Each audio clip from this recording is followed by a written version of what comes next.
Sebuah rekaman ramai dibicarakan warganet di media sosial Telegram pada Selasa 2 Juli 2024. Dalam rekaman tersebut memperlihatkan konsekuensi yang harus diterima Angkatan Bersenjata Ukraina. Militer Rusia dengan serangan mematikan menyerang parit kubu Zelensky, membuat salah satu di antara personel musuhnya alami luka parah. Bidikan tentara Rusia tepat mengenai belakang telinga salah satu tentara Ukraina hingga mengeluarkan banyak darah. Seperti yang terlihat dalam rekaman, beruntung rekan seperjuangannya sigap memberikan pertolongan. Hingga video ini beredar, beragam reaksi diberikan warganet.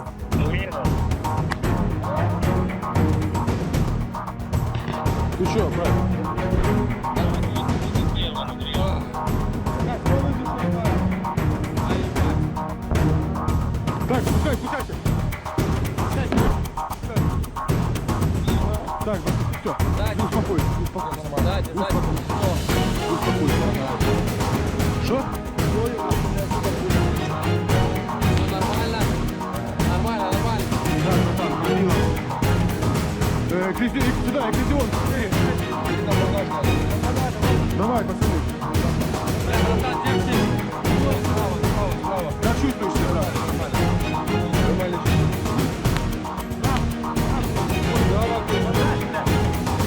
Ну все, пацаны, успокоились. Успокоились, наложили. Успокоились и наложили. Так, вот я сейчас такой сечь. Там сечь, блядь.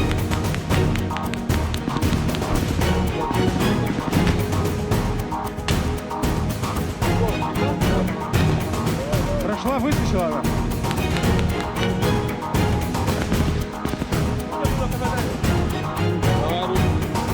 Давай руку. Да. Давай. Видишь, здесь гол? По духам, ты там не компонируешь. Я вот война, нахуй. Ну, нас.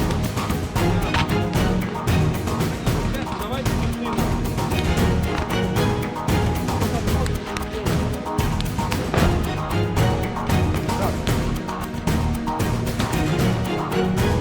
А где, блядь, ты видела Алана и Петра?